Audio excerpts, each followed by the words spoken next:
going on, guys? Today we're going to be installing the Achilles motor. Oh my god. What's going on, guys? Today we're going to be installing the Achilles upgraded motor. Oh my god. What's going on, guys? Today we're going to start installing and rebuild the oil pump for the M52. So the Achilles motor pump, we have the upgraded gear, upgraded shaft, and then over here we have the bolt itself for the oil pump. And then we have the gear is a square notch in it, so that will stop any shearing or anything from the factory pump. So looking at the Achilles oil pump upgrade instructions, we have here, we need a micrometer. I don't own one of those, so I went out and bought one. Little cheap one from Harbor Freight, should work, has the digital screen, locking pin, all that fun stuff. It also calls out for press, because you have to press in the gear itself for press into the shaft into the existing oil pump rotor. I don't have one of those, so I made a trip to Harbor Freight and I went out and bought one, as you can see here. So first things first, we're gonna assemble this, and yeah, let's get to it.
Alright, so now we have the whole press assembly together. Now we can start taking apart this bottom end. Now, I know I'm on an engine stand, and I know I can flip the engine over and make my life easier. However, I know there's still oil in the pan itself. I know I didn't get it all out, plus there's coolant in the coolant jackets of the block itself. And I don't have a tray on the bottom of my engine stand to catch all the fluid and everything like that. So I don't know if you see it a lot in the videos, but my engine's been covered up with a garbage bag. So that garbage bag has been keeping, everything sealed. So plan of attack is to drop the oil pan once I have the oil pan off, no more oil will come out of there, you know, because it's been sitting here pretty much empty. So all the drips and everything that are gonna come from the crankshaft should be already dripped out, or it's still gonna be a little wet, but it's not enough for oil to spill everywhere. So take off the oil pan, and then when I take off the oil pan, I'm gonna put a garbage bag on the top of the engine, and I'm gonna flip it, and that's what's gonna drain the rest of the coolant out of the jacket. So then that way, I can work underneath at the bottom of the engine and not worry about coolant or stuff getting anywhere. There's always a method to the madness. So stay with me and let's get this off.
Gasket. There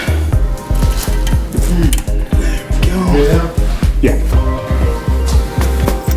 So, shout out to Pops for helping me out. Hold it up. So, as you can see, we're underneath. So this is my plan, because like I said,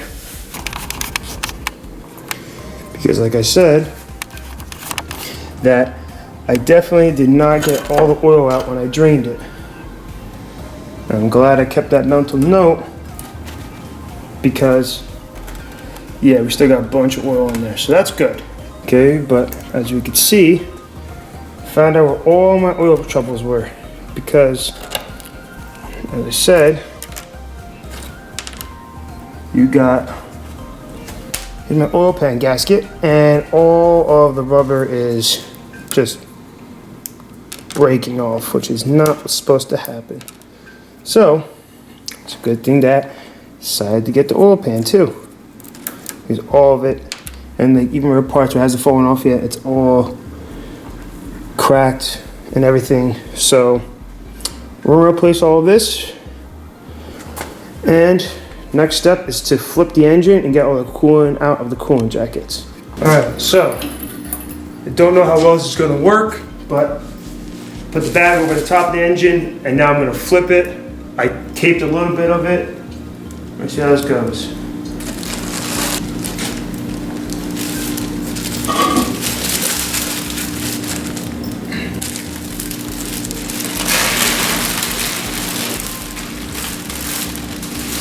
Huzzah! Did work.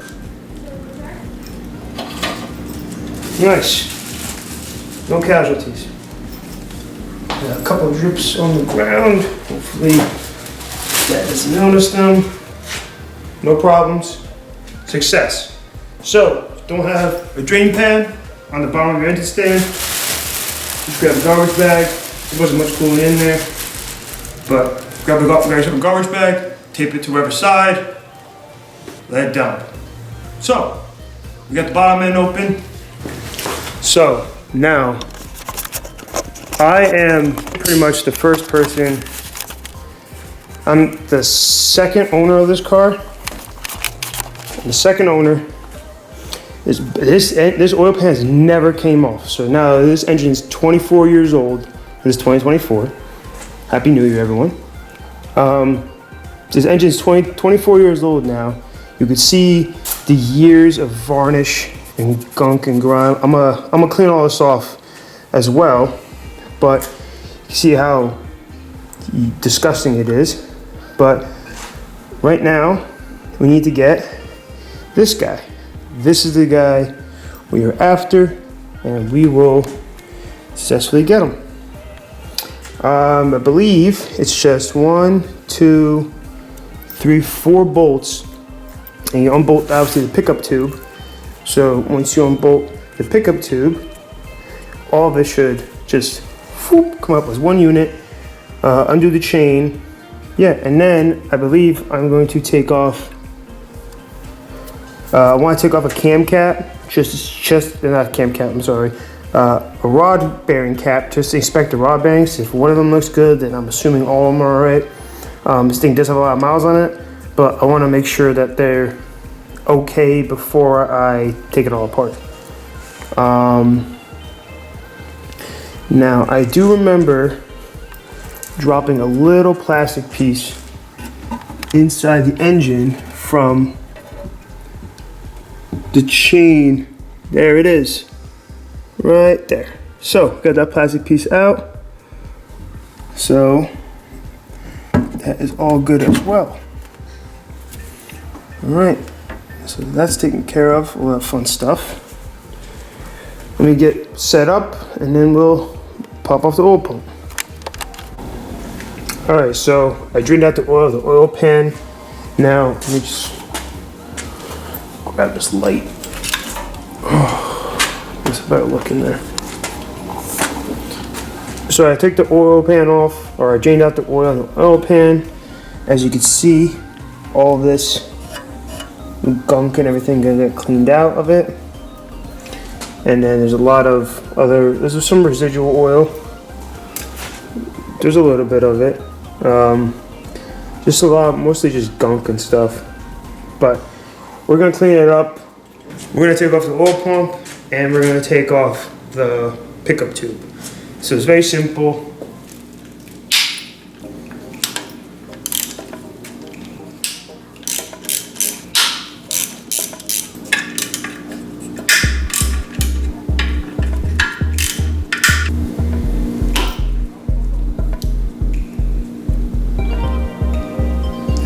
Good news is my oil pump nut was not tight, or was not loose, so it was a little bit hard to get off with just a quick whack. So that's good news. That means that my engine didn't have any oil starvation anymore. So that's off. There we go. And then now we're gonna take off the windage tray.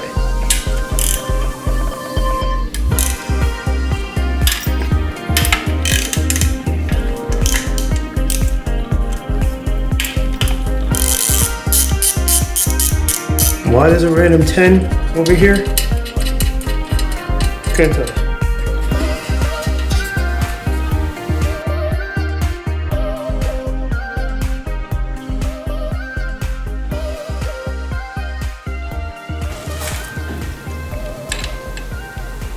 Oh, thank God. Yeah, so there's no scoring on this crank. However, the bearings look like they've seen some heat.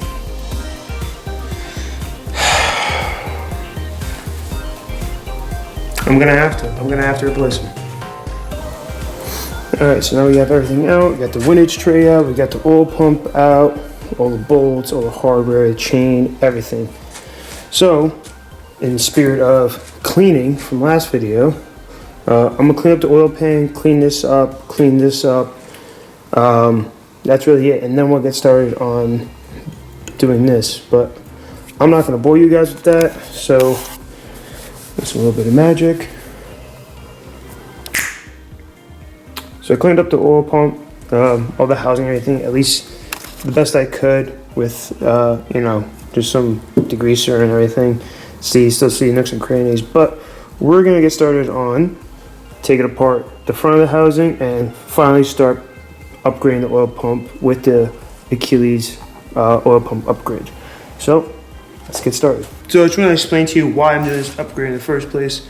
Usually on all M series models or M series engines, this nut tends to back off. It is reverse thread. However, due to vibrations, everything like that, this gear will start to waddle, which is in turn starts backing this out, this bolt, or not, I should say. So it's backing it out, and then it will just eventually just come out enough to where the gear will pop off the splines, and then the chain will pop, and then there goes your oil pressure. Or another way is that the splines on the gear itself, right here, all the little splines in there will shear, and then now you just have basically a gear just spinning on a blank shaft, which is not spinning the oil pump, and then you go into the same process. Engine goes kaboom. To combat that, we have the Achilles upgrade. What this is an actual bolt that bolts into the shaft, or the new upgrade shaft, and the gear, if I can get this off, I can. Tight fit. This is a square notch. So the square, obviously no more spline, so that solves that issue. The nut backing off itself is replaced with a bolt, which solves that issue.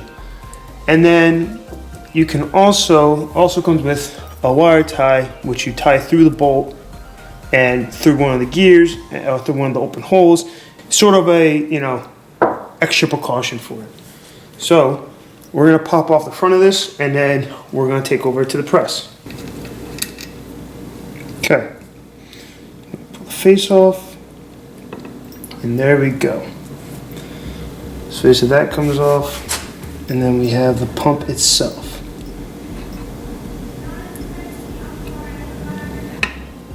Which is directional.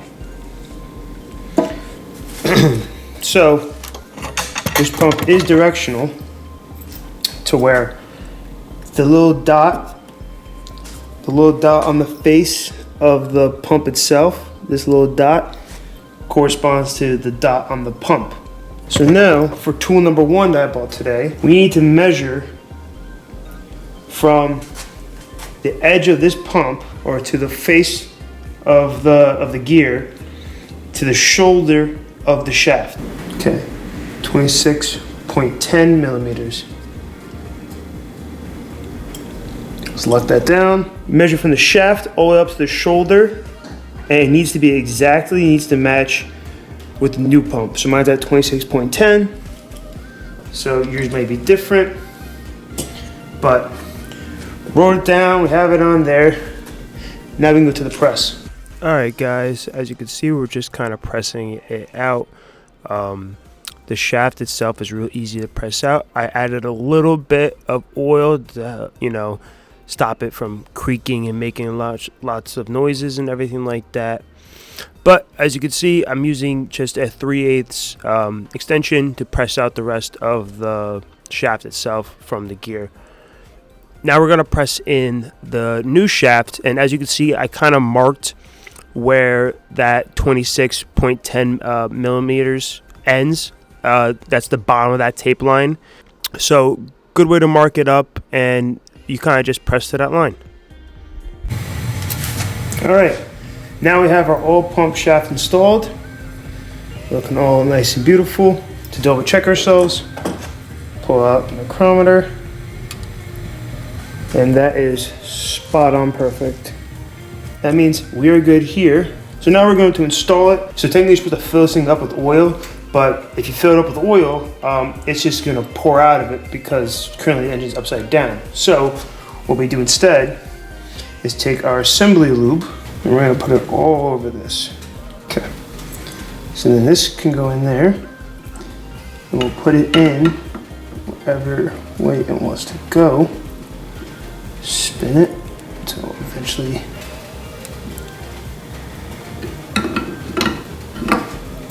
there you go. And that goes right in.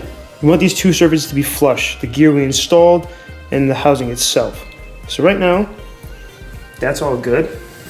And then there's no gasket here because it's machine surfaces. Just put that guy on. Make sure all the dowels are nice in place. And this was here. That's all set. Just gotta torque it down, which means quick Google search. It is 89, it's 10 Newton meters. So it would be 89 foot-pounds, or 89 inch-pounds, my apologies.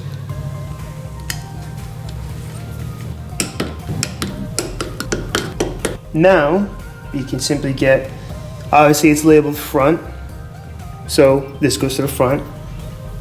This is just gonna snuggle in like that. Oh, feels stronger already. Okay, washer, and then the bolt. The bolt is reverse thread, so lefty tighty, righty loosey. So since this is reverse thread, you're gonna have to have a torque wrench that is able to go in reverse to torque it down. Luckily, mine does. So according to the forms, it is saying that it is 18 foot-pounds, but then also in the Achilles manual, it says 17 to 18 foot-pounds or 22 to 24 newton meters. Just one quick note while my whole arm and body's blocking this shot. You do need to put blue Loctite on the thread of the bolt that's going inside the shaft. A little thing I forgot to mention, but that is what you need to do before you torque it down. Kind of just doing this to show you guys how it looks fully installed. So with that, we have our oil pump finally installed. It's looking good, it's rotating good, it's all torqued down. So now we install the safety harness, or the safety wire. So with this, so there's a little hole. Since the bolt can loosen it is to go this way, we want to lock it from going that way. So we need to lock it at these two top holes. So I'm gonna cut off this extra right here. So all I gotta do is just twist the wire. You can do that with this. So now we have this.